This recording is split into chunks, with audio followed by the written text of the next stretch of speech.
हरे कृष्णा, राधे राधे। आज की वीडियो में हम जानेंगे कार्तिक पूर्णिमा पर लड्डू गोपाल की विशेष सेवा कैसे करें। साथ ही कार्तिक पूर्णिमा के दिन पूरे दिन का रूटीन क्या रहता है और कार्तिक पूर्णिमा पर हमें क्या करना चाहिए, क्या नहीं करना चाहिए और कार्तिक पूर्णिमा कब की है। तो देखिए, कार्तिक पूर्णिमा के दिन सुबह जल्दी उठा जाता है और घर को हम अच्छे से साफ़ करेंगे, झाड़ू पोछा करेंगे और घर को आप चाहें तो फूलों से सजा सकते हैं। मुख्य द्वार पर स्वास्तिक बना सकते हैं, रंगोली बना सकते हैं। जो लोग कार्तिक स्नान कर रहे हैं, सुबह स्नान आदि करने के बाद में तुलसी माता की पूजा अर्चना करेंगे और उसके बाद में हम अपने लड्डू गोपाल को जगा लेंगे। जिस प्रकार हर रोज़ जगाते हैं उसी प्रकार हमें अपने ठाकुर जी को जगाना है और उसके बाद हम लड्डू गोपाल को पंचामृत स्नान कराएंगे। तो मैंने यहाँ पर हल्का गुनगुना जल ले लिया है, उसी में ही थोड़ा सा दही मिला लेंगे, कच्चा दूध मिला लेंगे, शक्कर मिला लेंगे, शहद मिला लेंगे और घी मिला लेंगे। इन पांचों चीज़ों को एक जगह मिलाकर भी आप स्नान करा सकते हैं या फिर अलग अलग इन चीज़ों से भी लड्डू गोपाल को स्नान करा सकते हैं। जैसे भी आपके पास समय है उस हिसाब से आप अपने लड्डू गोपाल को स्नान करा सकते हैं। तो स्नान कराने के लिए हम कोई भी एक पात्र ले लेंगे। स्नान कराने के लिए आप लड्डू गोपाल के लिए वो बर्तन अलग ही रखें।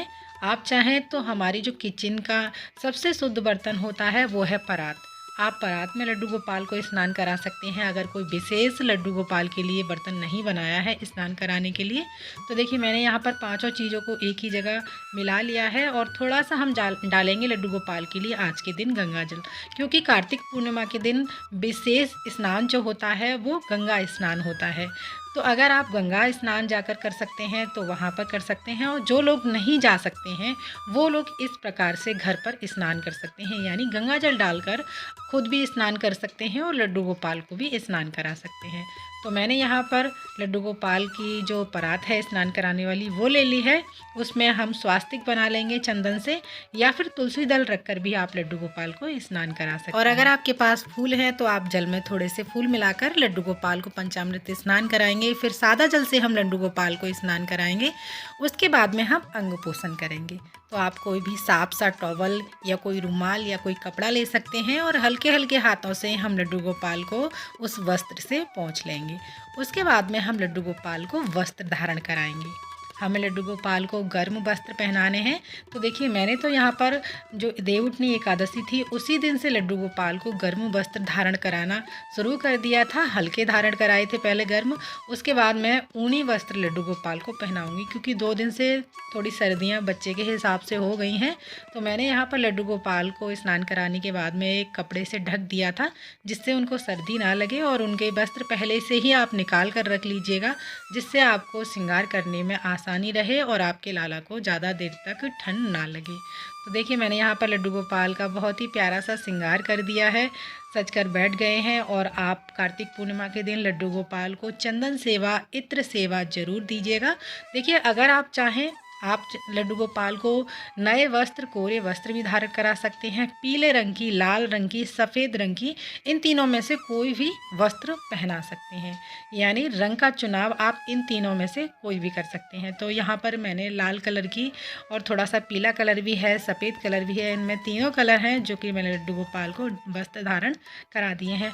या फिर आप चाहें तो जो भी आपके पास वस्त्र हैं वो भी धारण करा सकते हैं, अगर लाल, पीले, सफ़ेद वस्त्र नहीं है तो। और जिन लोगों के पास इतना समय नहीं है कि लड्डू गोपाल को पंचामृत स्नान करा सकें, तो सिर्फ सादा जल में गंगा जल मिलाकर भी आप लड्डू गोपाल को स्नान करा सकते हैं, क्योंकि कार्तिक पूर्णिमा जो होती है वो गंगा स्नान की ही पूर्णिमा होती है। आप उस दिन अपने लड्डू गोपाल को गंगा जल डालकर स्नान जरूर से कराइएगा। साथ ही कार्तिक पूर्णिमा के दिन विष्णु भगवान और माता लक्ष्मी का साथ में ही पूजन किया जाता है।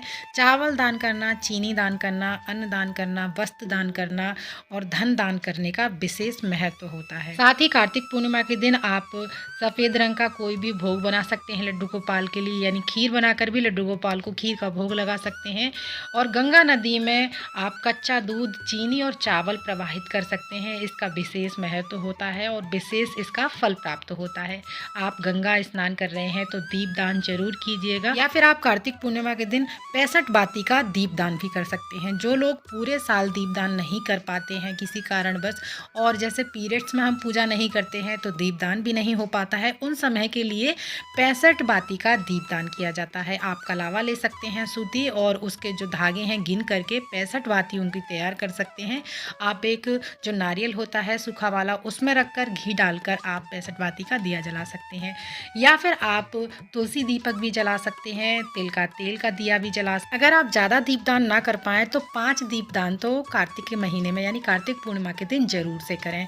और अगर कोई भी दीपदान नहीं कर पाते हैं तो एक दीपदान जो होता है वो आकाश दीपदान होता है, और वो कार्तिक पूर्णिमा के दिन भी आप कर सकते हैं। आकाश दीपदान जो होता है वो खुले आकाश में किया जाता है। आप बालकनी में कर सकते हैं या छत पर भी कर सकते हैं। कार्तिक पूर्णिमा के दिन हरि जागरण कर सकते हैं, हरि सहस्त्र नाम का पाठ कर सकते हैं। तो लड्डू गोपाल को हम यहाँ पर चंदन तिलक लगाएंगे, इत्र सेवा देंगे, साथ में ही बंसी धारण कराएंगे, फूल हैं तो फूल समर्पित करेंगे लड्डू गोपाल को, और भोग समर्पित करेंगे। तो देखिए सुबह मॉर्निंग की पूजा है और ये डेमो वीडियो है। जिस दिन पूर्णमासी होगी उस दिन हम लड्डू गोपाल के लिए पंजीरी और पंचामृत का भोग लगाएंगे, साथ ही खीर का भी भोग लगाएंगे।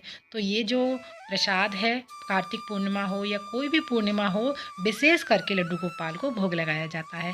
आप माखन मिश्री का भोग लगा सकते हैं, पंचमेवे का भी भोग लगा सकते हैं, जो भी ऋतु अनुसार आपको फल मिल जाते हैं फलों का भोग लगा सकते हैं। ठाकुर जी को जो भी भोग समर्पित करें उसमें तुलसी दल जरूर रखिएगा। आप एक दिन पहले ही तुलसी दल तोड़ करके रख लीजिएगा, जिससे आप लड्डू गोपाल को भोग लगा सकें। गर्म गर्म यानी हल्के गुनगुने दूध का भी लड्डू गोपाल को भोग लगा सकते हैं। और बहुत ही प्रेम के साथ, भाव के साथ हम अपने लाला ठाकुर जी की आरती करेंगे।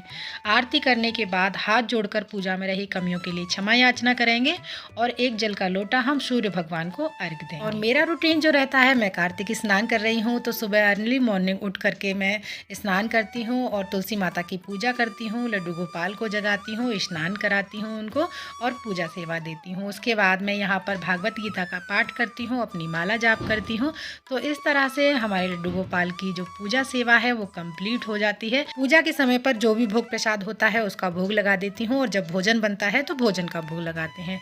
मैं इस प्रकार से अपने ठाकुर जी की सेवा करती हूँ। सेवा का वीडियो आप लोगों को पसंद आया है, हमारे लड्डू गोपाल जी का श्रृंगार अच्छा लगा है तो कमेंट में राधे राधे जरूर लिखिएगा।